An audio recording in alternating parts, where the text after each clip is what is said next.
Okay, so one of the test users, known as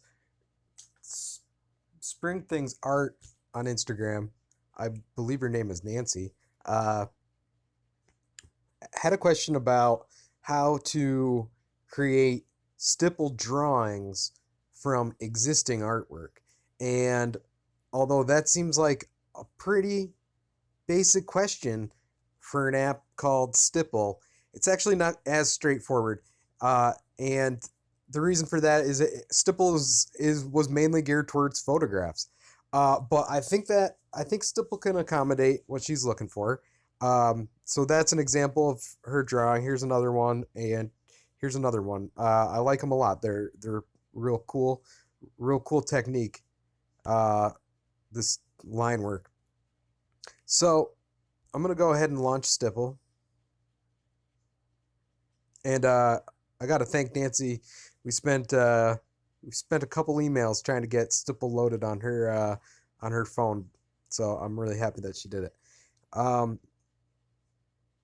so for my source image, I'm gonna start with this one, and I think this will go over a lot of the steps that you're gonna find in any of the drawings. So as it is, I'm just gonna leave everything else as default, and I'm gonna start drawing. So first off, if you try to draw this as is, and I'm going to start in the top right to illustrate my point, you end up getting a lot of this background paper, which kind of creates a cloudy effect, but I don't think it's exactly what anybody's looking for. And then on top of that, when you draw, it doesn't exactly respond to the artwork the way you'd want it to. We can hide the background image in case anybody forgot how or didn't watch. The bottom right hand corner ghost icon will hide the background. So now out of the gates, I don't think that this is bad, but I don't think that it's an improvement on the original.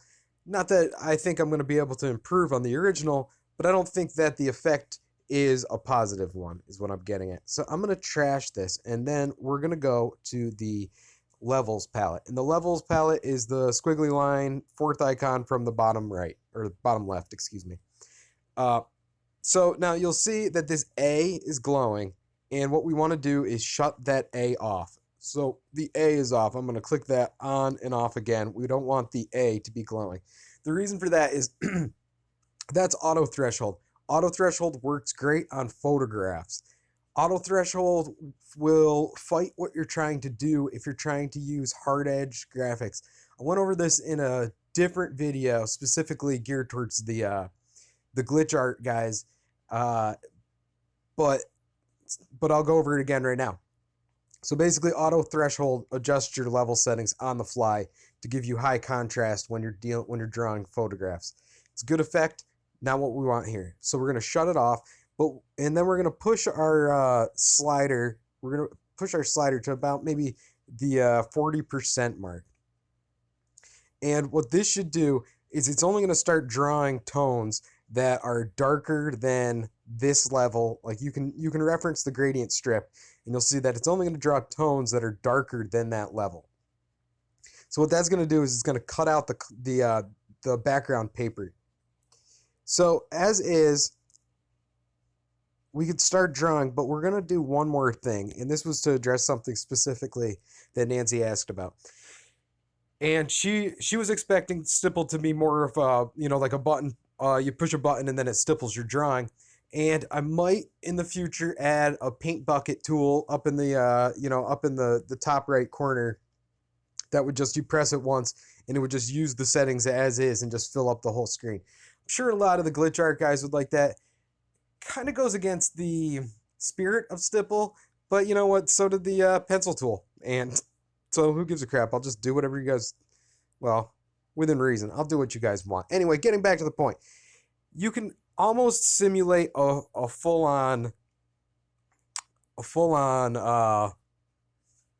fill bucket by pulling your brush size up really high. So what this is going to do is it's going to make your brush size fill up most of the screen as you draw. So now we're going to start drawing, and you see big swaths of this drawing just start to appear, as opposed to the default settings, which are the brush is generally a lot smaller. So right out of the gates, I'm actually liking what I'm seeing. This actually looks pretty cool. I'm not sure if it's exactly what Nancy was looking for, but it does give a pretty cool technique or a pretty cool look to it. Let's explore what else we can do with this though, because generally, if you were stippling, you might not have this range in dot size, meaning that the dots start out kind of big. Well, not really big, but they start out at a medium grain and then go to a pretty fine grain.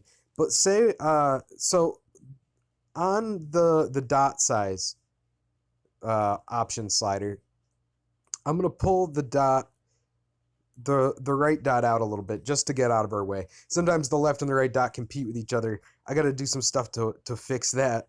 But now we're going to pull our small dot to about maybe 2 clicks from the right, and then we're going to pull the right one just about touching it. So now this is going to give us very low different. It's going to give us a very uniform dot size. So now I'm going to trash my canvas again and start drawing. And now you see that these dots are maybe more like traditional stippling, because the dot size itself stays more uniform. So you could kind of compare the default settings to being almost more like film grain, and with a couple of quick tweaks, you can definitely get it more like stippling. This came out a little dark, so let's try something else. And the reason it came out dark is because we increased our minimum dot size. So what that ends up doing is just filling the image with more dots. More dots equal darker drawing. So let's pull our threshold slider up, maybe to about the 55% line. And I'm liking this. I think this looks cool.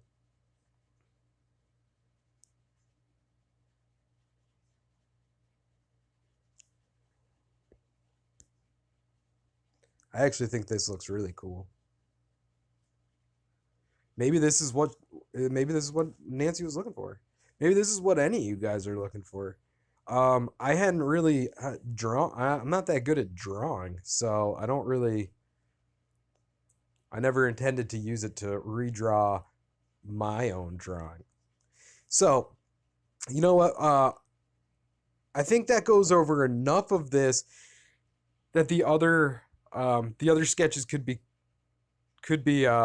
done in a similar way. The other sketches that Nancy provided could be done in a similar way. But you know what? I'm going to stick with this one because each one is probably going to require some tweaking, and most of the tweaking is going to be finding the sweet spot on the levels palette and maybe just changing the dot size a little bit. But I'm going to do something else because if we were just recreating stippling, if that was the intent of stipple, I don't think that would be a worthy cause. Basically, stipple is more than that. It might not even be that. It doesn't necessarily recreate accurate stippling all that well. In this case, it did pretty good, but really what it is it's drawing with dots, and I think that's really maybe the very basic a very basic definition of what stippling is, drawing with dots. But the world of possibilities with drawing with dots is huge. Um, so I'm gonna trash this, and we're gonna do a couple other things to get some cool effects. First off, I'm going to switch my background color, and the way you do this is button for second button on the bottom left. It's the colored dot, and if you click the rectangle dot button, that'll switch to background mode. The white box will be glowing, and that'll indicate you're in background mode. So now I'm gonna switch it to black, and then I'm gonna switch back to my dot color by clicking that button again. So now the 3 dots are glowing, and I'm going to select like a dark blue, maybe a dark blue.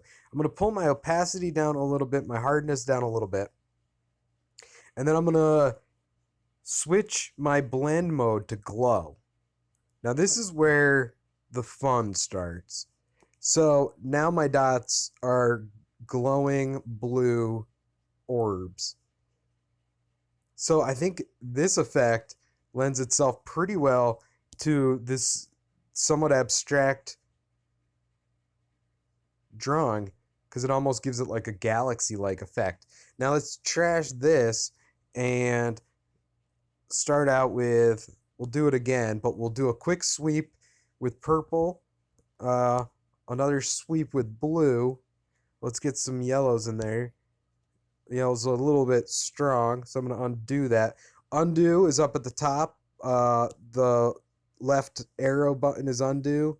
Right button, the right arrow is redo.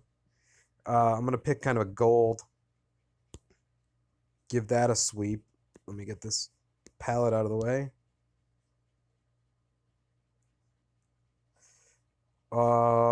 You know, I'm going to leave it at that. I like it.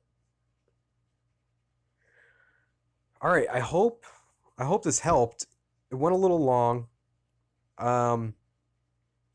Thanks for watching. Thanks for trying, Nancy especially. Hope this helps other guys too. All right, thanks a lot.